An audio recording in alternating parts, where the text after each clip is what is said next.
अस्सलाम वालेकुम। अब आपका होस्ट हाफिज़ हबीबुल्लाह। आज हम जिस टॉपिक पर बात करना चाहेंगे वो टॉपिक है ट्रांसजेंडर एक्ट। पिछले कुछ अरसे से तकरीबन 10 दिन हो गए इस बिल को लेकर पूरे मुल्क में एक हवा बना हुआ है।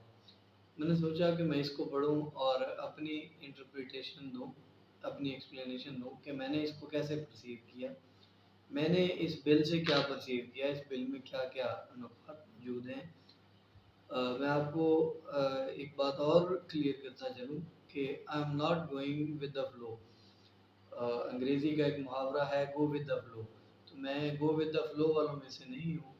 मैं पढ़कर उसकी इंटरप्रिटेशन दूंगा और मेरी इंटरप्रिटेशन में भी वो डिफरेंट हो बाकी लोगों से, लेकिन मैं कोशिश करूँगा मैं दलाइल की बुनियाद पर, हक़ाइक़ की बुनियाद पर अपनी इंटरप्रिटेशन पेश करूँ ताकि लोगों को समझने में और आसानी हो। ये मेरे सामने इसकी कॉपी पड़ी हुई है। मैं एक दफ़ा कैमरे में लहरा देता हूँ। ये मेरे सामने है, मैं इसको एक दफ़ा देख के इसकी वर्डिंग पढ़ देता हूँ ताकि सुनने वालों के लिए और देखने वालों के लिए आसानी रहे। बिल ट्रांसजेंडर एक्ट, ये ट्रांसजेंडर एक्ट को हम अगर उर्दू में डिफ़ाइन करें तो इसका मतलब बनता है बिल बराए तहफ़्फ़ुज़ हकूक़े ख्वाजा सरा। पहले मैं ख्वाजा सरा की डेफिनेशन कर दूँ ताकि लोगों के लिए आसान रहे। हमारे यहाँ एक बहुत चीप सा वर्ड यूज़ होता है, मैं शायद यूज़ ना करता लेकिन मौज़ू ऐसा है मुझे करना पड़ रहा है। ख्वाजा सरा की जगह पे हमारे गलतुल आम है लेकिन वो यूज़ होता है, इस्तेमाल होता है, वो लफ्ज़ है खुसरा। खुसरा, हुस्ना, मूरत, ये अल्फाज हैं जो कि थर्ड वर्ल्ड क्रिएचर के लिए यूज़ किए जाते हैं।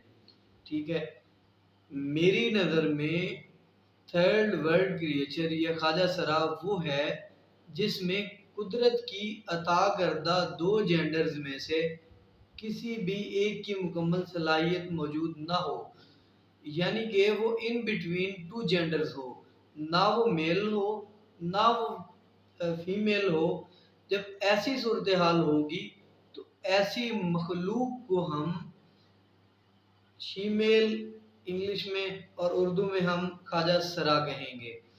अब ये क्रिएचर कोई भी हो सकती है, क्रिएचर इंसान भी हो सकती है, क्रिएचर उसकी एनिमल्स भी हो सकती है, एनिमल्स में मैमल्स भी हो सकते हैं मोरओवर।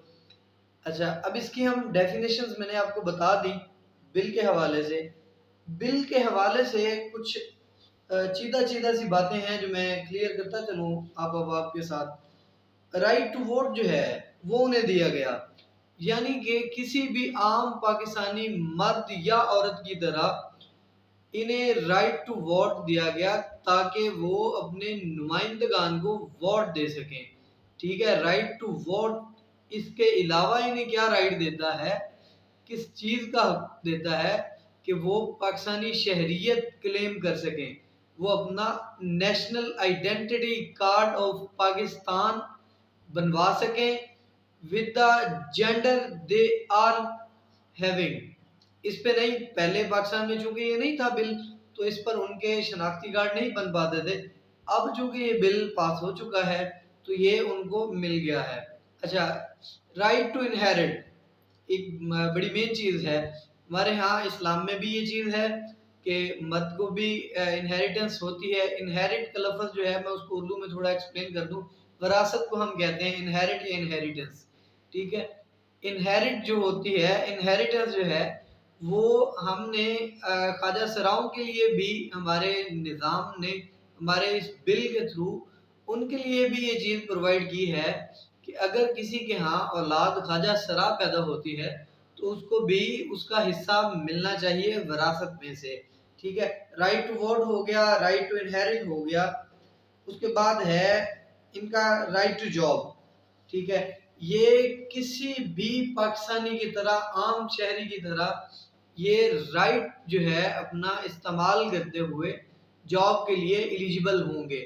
ठीक है, फिर इसके बाद राइट टू एजुकेशन है। हमारे यहाँ जब भी किसी भी इवन हमारे यहाँ आप मोंटेसरी स्कूल में चले जाएं तो वहाँ भी दाखिले के वक्त जेंडर पूछा जाता है। जेंडर जब लिखा जाता है, मेल या फीमेल लिखा जाता है, अब उसमें एक खाना और भी ऐड होगा। After passing out this bill from the national assembly, एक खाना और भी बनेगा जिसे हम शीमेल का खाना कहेंगे। यानी कि शीमेल को अब कानूनी तौर पे ये हक हासिल होगा कि वो एजुकेशन भी हासिल कर सकें। फिर राइट टू जॉब भी होगा कि वो जॉब भी पब्लिक सर्वेंट की जॉब है वो कर सकें। अच्छा, जिस चीज़ पे आकर ज़्यादा बहस हुई वो ये थी कि इनकी आइडेंटिटी पे बात हुई कि वो अपनी आइडेंटिटी कैसे जाहिर करें। हमारे यहाँ उलमा ने इस चीज़ की मुखालफत की कि राइट टू आइडेंटिटी जो है वो उनके पास नहीं होना चाहिए। मैं अपनी ज़ाती इंटरप्रिटेशन दूँ इस चीज़ पे, तो राइट टू आइडेंटिटी जो है, जब हमारे यहाँ एक बच्चा पैदा होता है तो उसकी जो आइडेंटिटी है वो मेडिकल बोर्ड तय करता है। यानी आइडेंटिटी नादरा में हमारे यहाँ यूनियन काउंसिल में जब बर्थ सर्टिफिकेट बनता है तो उसमें मेडिकल बोर्ड का लिखा हुआ जो कार्ड होता है जिसे हम वैक्सीनेशन कार्ड कहते हैं, वो वैक्सीनेशन कार्ड हमारा जो है वो बच्चों के पोलियो का कार्ड भी हो सकता है, खसरे के टीकों का भी कार्ड हो सकता है। उस पर मेडिकल टीम ये चीज लिख देती है आया कि ये बच्चा है या बच्ची है। ठीक है। अब राइट टू आइडेंटिटी वाला जो है ना, ये एम्बिगुअस है एक, यानी कि शकूक व शुबहात वाला है। यानी इसमें जो चीज मुझे लगी है वो ये है कि राइट टू आइडेंटिटी उन्हें खुद दिया गया है कि व्हाट दे फील वो वैसा खुद को जाहिर करें, इधर वो खुद कुछ और हैं या नहीं, जैसा वो फील करते हैं अबाउट द फीलिंग, यानी कि on the basis of just feelings उनकी आइडेंटिटी जो है वो रखी जाए। अगर तो ऐसा ही है, मैं हकीकत बता रहा हूँ, मैंने जो पढ़ा है मेरे लिए एम्बिगुअस है, शकूक व शुबहात है। There is nothing crystal clear in that regarding that topic particularly. इस हवाले से कोई भी चीज क्लियर नहीं है। अगर तो ऐसा ही है कि उनकी फीलिंग्स की बेस पर उनकी आइडेंटिटी जाहिर करने की इजाजत है without permission from the medical board, जो कि हमारा रास्ता बनता है। अगर ऐसा है तो I am against that law, I am against that law, I am totally against that law. I have said that I am not going with the flow. मैं गो विद द फ्लो वालों में से नहीं हूँ। मैं पढ़ के बात कर रहा हूँ जो चीज मुझे लगी है। हाँ, अगर ये चीज है कि कोई भी फीमेल है उसकी हार्मोन्स की चेक हो, उसकी बॉडी फिजिकल चेक हो, मेडिकल बोर्ड ये डिसाइड करे इधर कि वो मेल है फीमेल है, अगर दोनों में से नहीं है तो थर्ड वर्ल्ड क्रिएचर है यानी खाजा सरा है, तो मेडिकल बोर्ड की रिकमेंडेशन पे होना चाहिए, ना कि किसी की भी, ना कि किसी भी शख्स की फीलिंग्स पर होना चाहिए। इसके अलावा कुछ लोगों ने बातें की, मैं ये चीजें क्लियर करना चाहता हूँ। I haven't found anything like that. बातें सुनने में है कि जी मैन टू मैन जो है मैरिज अलाउड कर दी गई है, male to male, female to female. There is nothing like that I have found in that. I have read all these things. मैंने ये सब पढ़ लिया हुआ है। इसमें मुझे ऐसी कोई चीज नहीं मिली जो मुझे थोड़ी सी भी शकूक व शुबहात वाली चीज मिली है, उस पर मैंने तफसीली तौर पे बात कर दी हुई है। इसके अलावा right to file against the harassment, इनके लिए चूंकि पहले ऐसा आइडेंटिटी कार्ड नहीं था तो वो केस फाइल नहीं कर सकते थे, तो इस वजह से अभी इनका आइडेंटिटी कार्ड बनेगा। तो वो अगर उनको कोई हैरेस करता है एज ए, जैसे फीमेल को कोई हैरेस करता है, मेल को इवन कोई फीमेल हैरेस करती है, तो हैरेसमेंट एक्ट के तहत वो उसके खिलाफ एफआईआर दर्ज होगी। अगर कोई ख्वाजा सरा को भी तंग करता है, हैरेसमेंट करता है, तो उसको भी जो है कानून का रास्ता जो है उसके लिए भी खुला होगा, उसको भी सजा भुगतनी होगी, उसको भी नताइज जो है वो भुगतने होंगे। राइट टू हेल्थ है, right to hold office, public office है, राइट टू असेंबली है। यहाँ पे राइट टू असेंबली में एक चीज क्लियर करता चलूं, माइनॉरिटीज के लिए जैसे खास सीटें होती हैं, जैसे फीमेल के लिए खास सीटें हैं, ये भी प्रपोज किया गया है कि नेशनल असेंबली ऑफ पाकिस्तान जो है should have some seats according to the population कुछ सीट्स होनी चाहिए नेशनल असेंबली में किनकी, ख्वाजा सराओं की, ठीक है। और राइट टू पब्लिक ऑफिस जो है उस पर अगर मैं बात करूं तो पब्लिक ऑफिस बनाने के लिए, जैसे कि हम फॉर एग्जांपल मैं अगर ऑनलाइन काम कर रहा हूँ, ये मेरा प्रॉपर्टी का काम है, मेरा किसी भी चीज़ का काम है, तो मैं पब्लिक ऑफिस बना सकता हूँ। तो अगर एक ख्वाजा सराब भी अपना काम करना चाहता है तो उसको भी इस चीज़ का हक दिया गया है थ्रू दिस बिल, ठीक है। राइट टू प्रॉपर्टी वो है, इसमें प्रॉपर्टी के राइट्स जो हैं वो प्रॉपर्टी खरीद भी सकते हैं, बेच भी सकते हैं, वो इसका बिजनेस कर सकते हैं।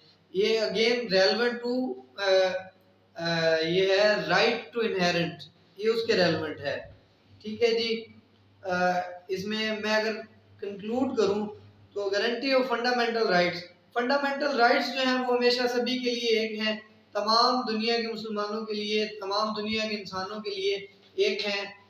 फंडामेंटल राइट्स जो हैं वो अक़वाम मुत्तहिदा के तय करदा हैं, वो सभी के लिए सेम है। अगर ये चीज़ें हैं और इन चीज़ों पर बहस हो रही है तो मैं ज़ाती तौर पर समझता हूँ कि हम ज़हनी तौर पर बहुत पीछे हैं। मैंने इस पर वीडियो बनाने से पहले, अपने विचार देने से पहले मैंने बहुत से लोगों से पूछा जो तनकीद कर रहे थे कि आया कि आपने बिल पढ़ा, उन्होंने कहा जी नहीं। तो मेरी एक गुजारिश है कि तनकीद से पहले तहकीक लाजिम चीज़ है, आप तहकीक करें, आप पढ़ें। वो हमारे बुजुर्ग जो हैं वो एक चीज़ कहा करते थे कि बेटा खाली जो बर्तन है ना उसमें से अगर कुछ निकालने के लिए चमचा अंदर डालेंगे ना तो सिर्फ शोर होगा, कुछ निकलेगा नहीं। ऐसे ही हमारे दिमाग की सूरत हाल है। अगर आप बगैर पढ़े, बगैर तहकीक किए कुछ बोलेंगे ना तो आप सिर्फ शोर गुल करेंगे, शोर शराबा करेंगे, आपकी बात में लॉजिक नहीं होगी, आपके पास दलाइल नहीं होंगे, आपके पास नॉलेज नहीं होगा, आप बात कर क्या रहे होंगे, पोर्ट्रे कुछ और कर रहे होंगे, बात आपकी कहीं और जा रही होगी। तो पाकिस्तान की नेशन से, पाकिस्तानी भाइयों से, बल्कि पूरी दुनिया में जहाँ पे उर्दू समझने वाले लोग हैं, मेरी उनसे गुजारिश है कि आप सब लोग कभी भी किसी भी शख्स पर, किसी भी बात पर, किसी भी मौजू पर बात करने से पहले तहकीक ज़रूर किया करें। वस्सलाम।